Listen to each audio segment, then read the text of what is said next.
Lalo pa pong lumakas ang bagyong Lawin na isa na ngang typhoon. Nakataas pa rin ang signal number 1 sa mga probinsya ng Samar. Asahan po roon ang malalakas na hangin kayang tumangay ng bubong ng mga kubo o sanga ng puno.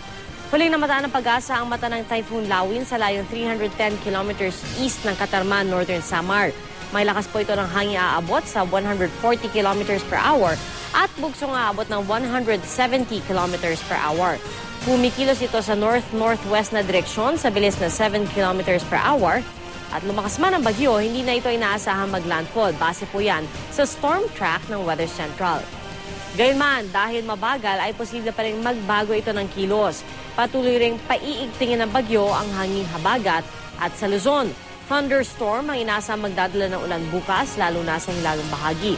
Kasama na po ang Metro Manila na posibleng lalo pang ulanin sa Miyerkules. Pinagsamang epekto naman ng Typhoon Lawin at habagat ang magpapaulan sa Kalakhang, Visayas, kaya maging alerto po sa posibleng flash floods at landslides. Mag-ingat din po ang mga taga Mindanao dahil ganyan din ang inaasahang panahon sa inyong lugar. At sa mga may balak maglayag sa eastern seaboard ng bansa, ipagpaliban po muna yan dahil sa maalong lagay ng dagat. Para sa iba pang detalye, bisitahin ang GMA Weather webpage at Facebook page.